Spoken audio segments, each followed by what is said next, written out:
Welcome to Ask the Latina. I'm your host, Terry Beltran. This program is about the opportunity to ask and learn from a Latina trailblazer, with the mission to inspire and motivate Latinas to enter a career where we just do not have enough representation. For more resources, visit our website, askthelatina.com.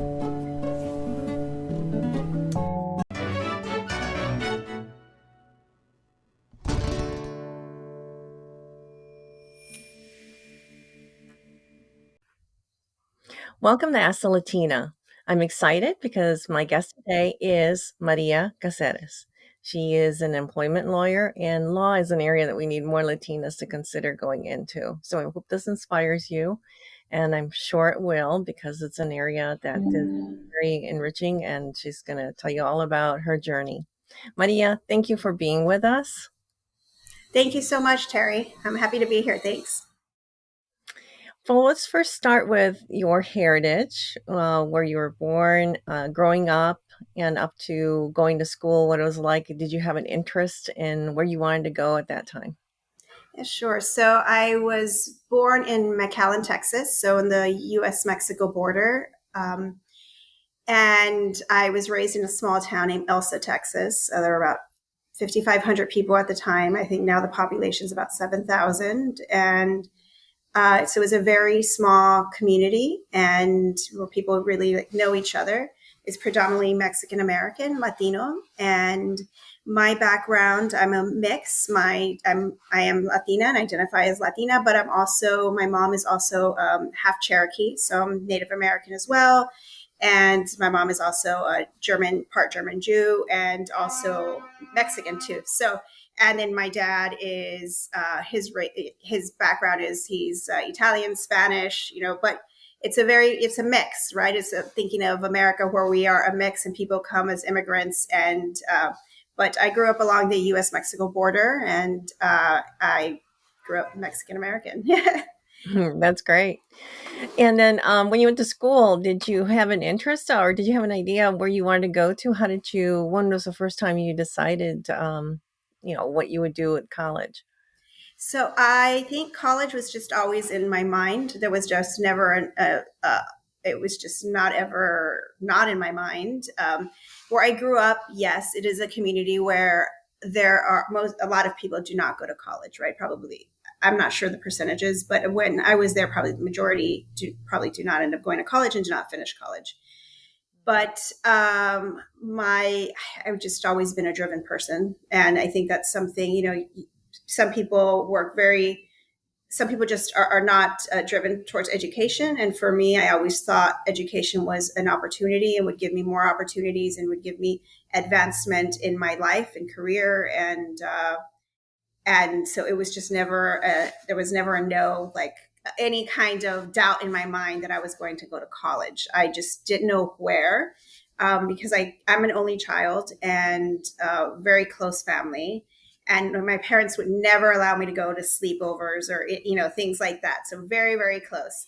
And so that was like an obstacle in a way, thinking about it, because we're so close, did I ever want to really leave home, right?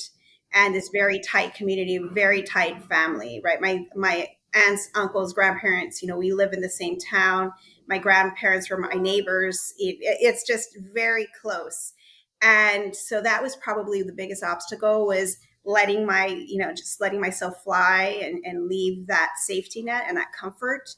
But then when I ended up applying to schools and I was admitted to several great universities, I couldn't say no to that. I had to take advantage of those opportunities.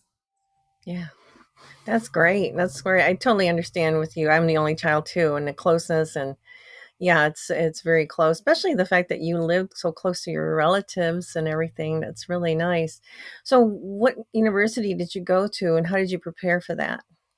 So I ended up going to Yale University, and the way that I didn't know, Geez, it's an interesting question. So I wanted to go to Notre Dame. So I would watch college football with my dad, and we loved watching Notre Dame football because of the tradition. I grew up in Texas. Football is a huge thing. And so I thought, well, I'm going to go to Notre Dame. This is great.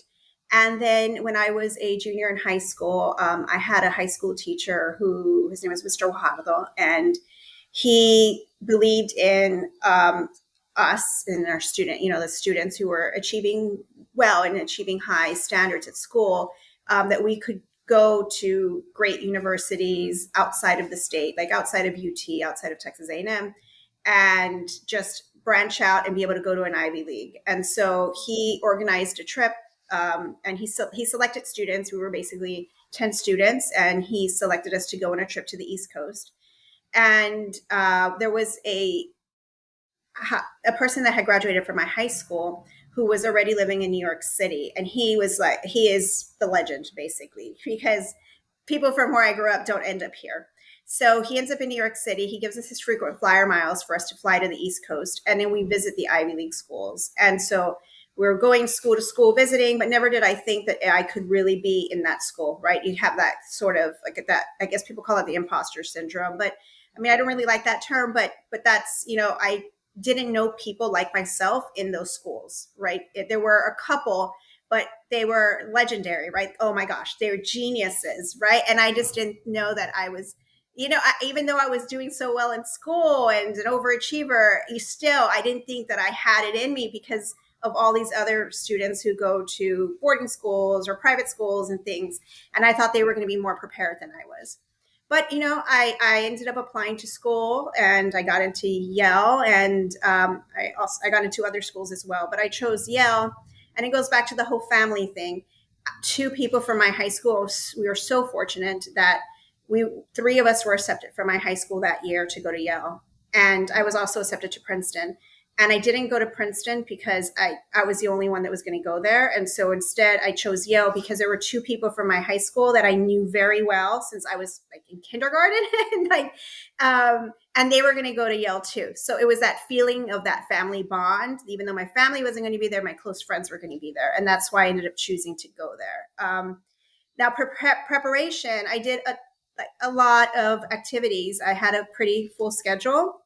But I did things that I loved. So I like helping community. So I was an AmeriCorps volunteer, and I volunteered. My gosh, I'm sure it was like over 1,000 hours my senior year, helping the community, working in a public library, doing like the summer reading program at a library, painting the Boys and Girls Club, cleaning up streets and parks, and helping migrant farm worker students who leave to go pick fruit in like Washington or different states. When they come back to our hometown, they've missed part of the school year there. So I would help them try to catch up with their studies as well. So I was doing a lot of community involvement. And then I was part of like different organizations and clubs and student council and things like that, and that's pretty much how I prepared, was being busy, but doing things that I loved. And that was really doing a lot of community activities.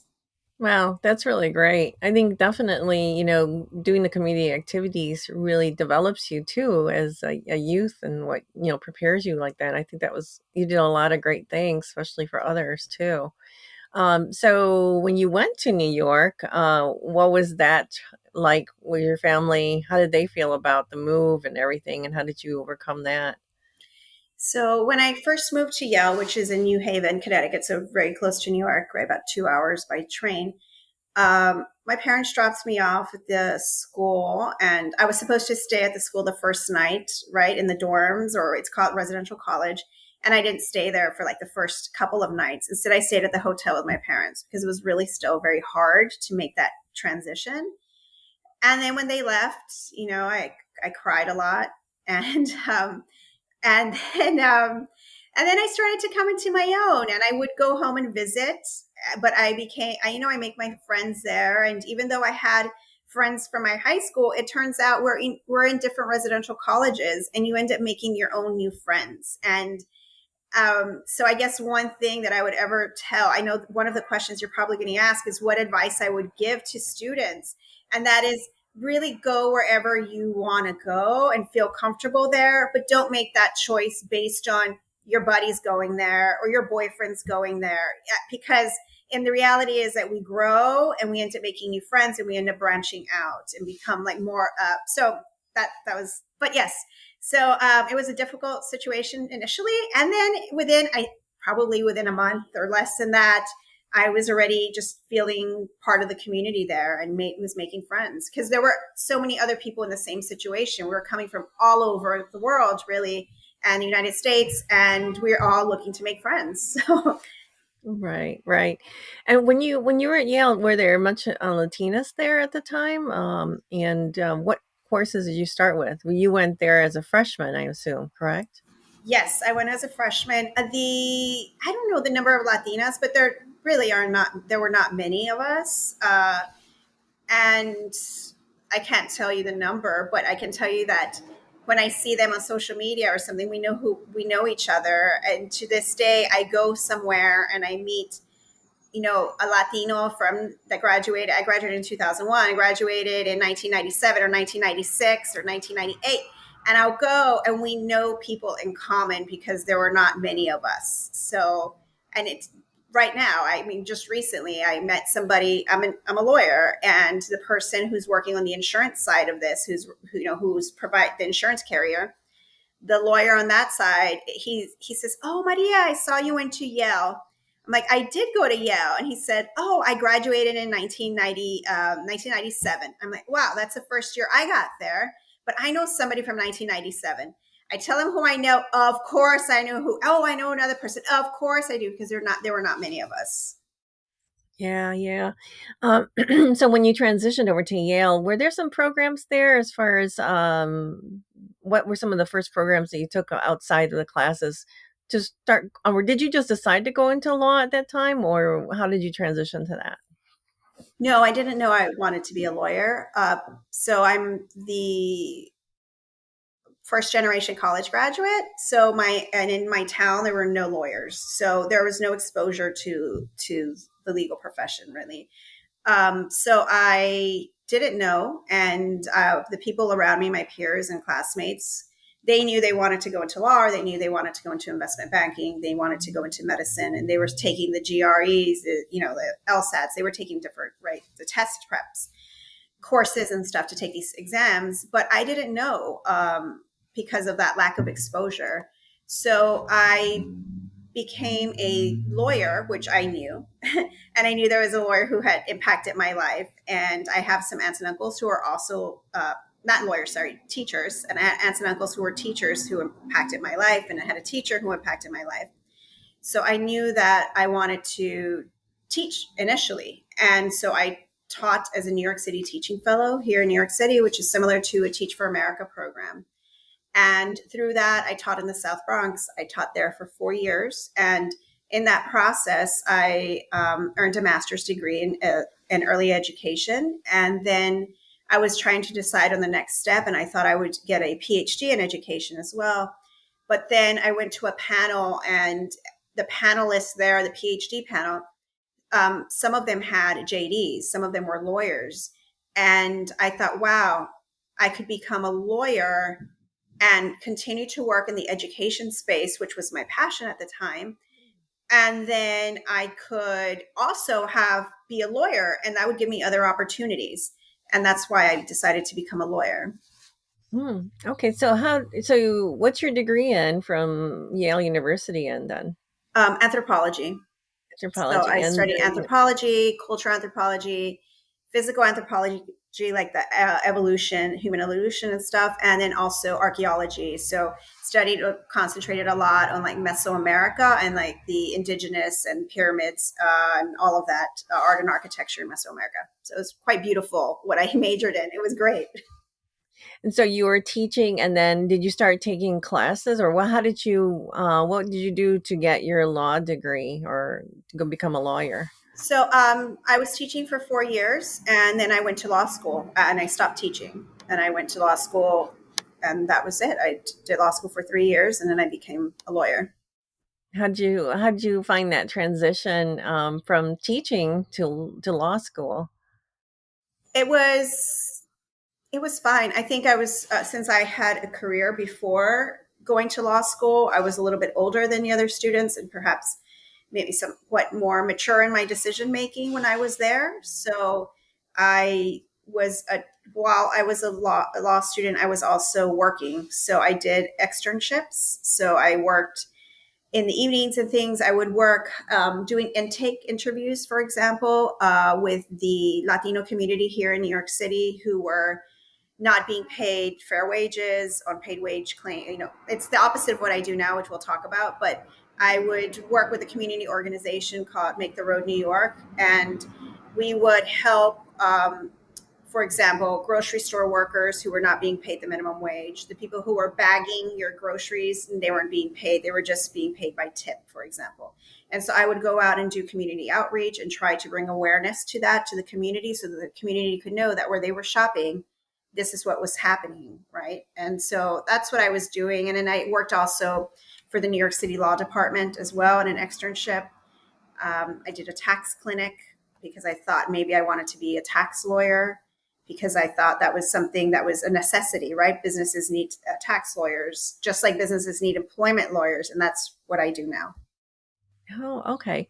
So you had an opportunity to see both in employment and also working with businesses in both areas. And is that the area now that you concentrated? And when you graduated, I guess, from law school, where did you start working and in what capacity? So when I graduated law school, my first lawyer role I obtained because I went to what's called the Hispanic National Bar Association conference. And during that Hispanic National Bar Association conference, they had a round or several rounds of what were interviews, speed like interviews with different law firms. And I ended up getting offers that way to work at great law firms here in the city.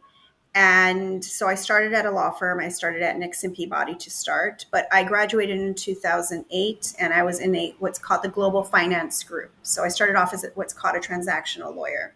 So as in the Global Finance Group, what that was in 2008. There's a recession that is going on. So Yeah. then I was laid off from that role in February of 2009. I still remember it was February 13th, 2009.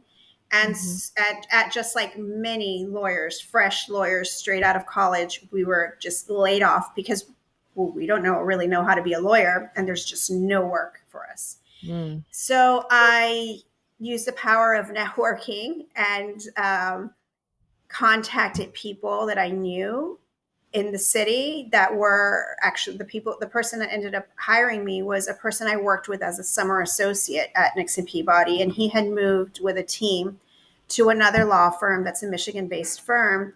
And they were opening a New York office. And he said, we're growing actually. While all these other firms are contracting and laying off people, we're actually growing at the moment. So come on over, interview here, and but you won't be a transactional lawyer. You'll be a litigator, a commercial litigator, meaning you go to court, you represent companies, and you go to court. And I thought I will do whatever. I need a job, right? If I don't work here and if I don't find something, then I'm moving back to rural South Texas. So Yeah. I said, of course, I will transition. I will make that transition. And so I went and interviewed, and I ended up getting that job. And I ended up working on like General Motors bankruptcy, for example. I ended up Mm. working on commercial bankruptcies, on commercial litigation, employment law as well. And employment law was pretty interesting. And after that, I moved on to another firm and I worked as a securities litigator.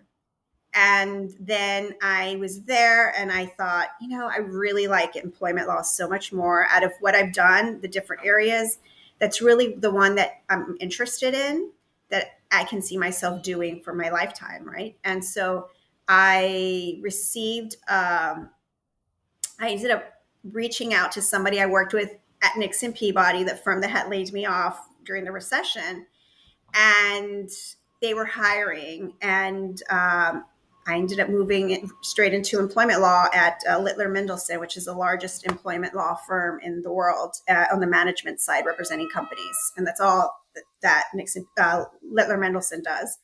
Mhm. And then during the recession, not the recession, during COVID, I received a call about interviewing at the current role that I'm in currently. And it's a full service firm that's not just employment law, that has transactional work, commercial litigation, trust and estates, immigration work, and IP, intellectual property. And they had an opening for somebody in my role, my level, and I thought, wow, this is a great opportunity for me to go to this firm. And I had been interested in them in the past, and I was affiliate, from very familiar with them, and I knew some people there. So I ended up making the move, and that's where I'm at now. And I've been here now almost 3 years, and I love it. It's great.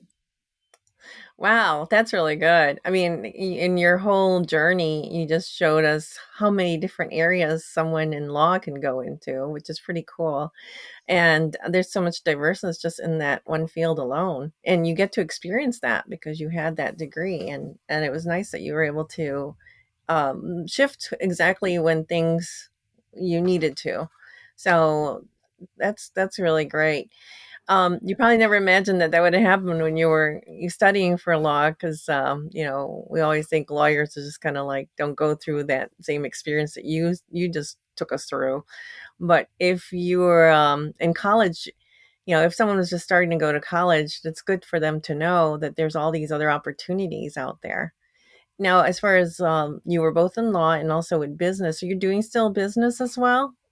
A lawyer for some businesses Oh, or yes. an So advisor? yes, as an employment lawyer, that's what I do. I advise companies, businesses, their Okay. management on employment issues. So it goes back to in the beginning when I was doing employment stuff as a law student, right, and doing that grassroots type work. It was the other side helping the workers. Now I work on the employer side, which is helping them stay in compliance with the laws. So like the wage and hour laws, making sure they pay overtime or like the minimum wage, making sure they're classified correctly as exempt or non-exempt, creating company policies, creating handbooks, advising on pay equity. Just several different areas that I work on. Also a litigator, so representing companies in cases involving harassment, discrimination cases, conducting investigations, like internal investigations for companies in case there might be allegations of sexual harassment or discrimination in the workplace. And so now that's the area that I work on. But I work with large companies, and then I also work with smaller ones. I work with startups, with entrepreneurs, with Latino entrepreneurs, and as they're trying to get their footing and they are raising money and they need their employment agreement, right? They need to be incorporated. They might need IP protection, and so I do that type of work as well. So the client base it's runs the gamut. It's a very large, very, very large companies to very small, where it's just a founder, right? Or maybe one or two people. Okay. Wow, that's great. Well, thank you so much for taking us through your journey. I think it's great to know for our young Latinas to see, where how you can start out and go into an area and then shift to another area. So you have experience in teaching as far as law as well. So I like that. And then nothing's ever impossible. So thank you for sharing that with us. Thank you. Thanks. No, I appreciate being here. There are definitely different avenues and different paths, um, and really, it's a lot of it is about being exposed to different areas of the law. So, and trying them out and seeing which one you really enjoy. And I think you touched on it that our own community needs us too, and need you, as far as wherever, whether it's an employment side or the business side. It's good to have someone from our community in that position Thank you. Yes. like you. So thank you so much, Maria. I really appreciate your time and sharing this. It really makes a difference to our young Latinas to see, this is an area that they should consider. So next one. Thank you. Thank you so much. I really appreciate it. Thank you. And I thank you for being with us, and I hope that you join us in the next one. Thank you.